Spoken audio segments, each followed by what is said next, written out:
But I never thought of it. Because I was told that I had to spend 2 years in a school like that. And I thought to myself, 2 years to learn what? 2 years and I'll be a graduate of what? Of what use will it be? No, I don't think I want to go there. Mm-hmm. And I'll go to a school like that and I'll learn Braille.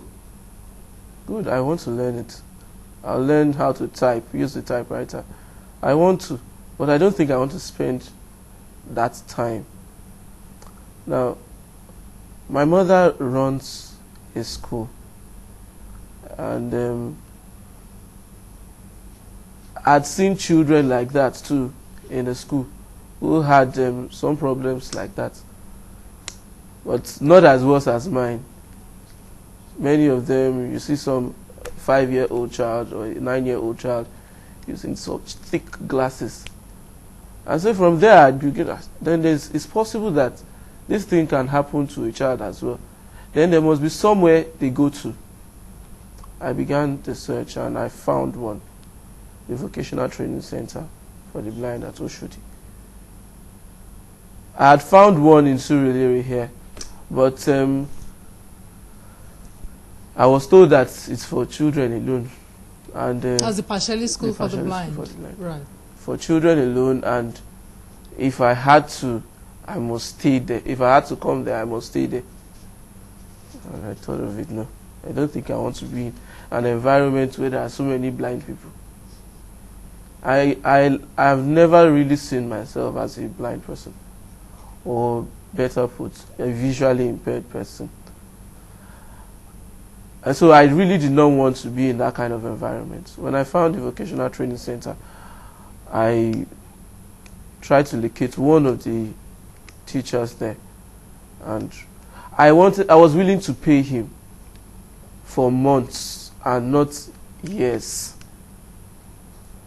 The plan actually came through, and we had agreed that it was going to be 3 months.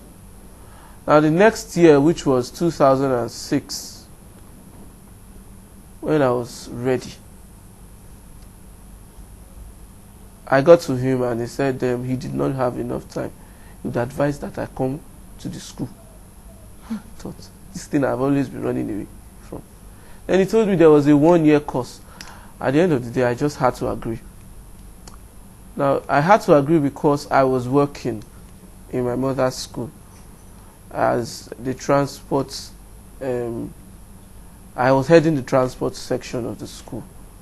I had somebody that worked with me, directly with me.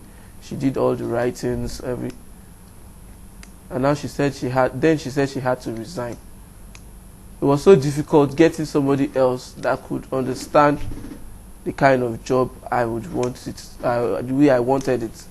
So I looked at it and I said, well, school is beginning to tell me that there's no way I can continue this same way I have been continuing. Work is telling me now that I cannot continue the same way as well. Everything is telling you have to go to that center. I had to go to the center. You know, that's another thing. You know, sometimes people say to me, I don't know what to do. And I'm like, once you learn to tune into your deep self, you know when it's time to do certain things. And if you don't want to do it, that Jonah thing is true. You will be dragged willy-nilly to doing what you need to do, which is what happened to you. That was what happened. You got the Jonah experience. Isn't it? Exactly. You were dragged willy-nilly to that center. Exactly. Right. So I had to spend 1 year. I got into the compound, and in about 3 months or 2 months, I was done with Braille. You mastered it. I mastered it. And I was wondering, so I still have 7 or 10 more months to spend in this compound. Oh my God. Then I wrote a letter to the school. You had to live in the school for your 1 year. And you were living with other blind people. I was living with other blind And it didn't kill you, did it? Oh God. Do you know what happens to us sometimes? You know, our ego gets in our way. All of us. all of us, you know, something somewhere there. I mean, that's an important lesson. It's so interesting listening to your story because I've had situations where I'm like, I don't want to be part of that. This is not whom I am. Get there, do what you need to do. So you were there. 3 months you had mastered it, and you have 7 months to go. I had 7 months to go. Now, before I got in there, I had written an exam for to get my degree program started in LASU again. I wrote that the previous year, 2005. So there was no headlights coming even until May, June 2006. Right. About that time, I got a call that I had gotten my admission. So I was so happy. This will help me get out of this place.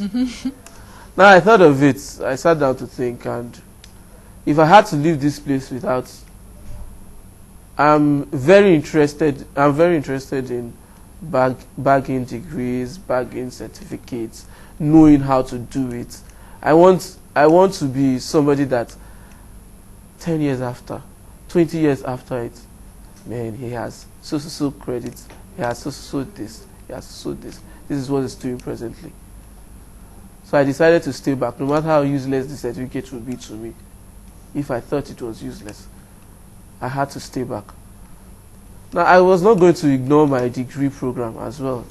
And I had written an exam for part-time studies. Right. And I did that purposely because I want to be seen doing some other things. I like to be versatile. Right. I don't like to be at a stagnant point, so that you come here every day and you see me here. No.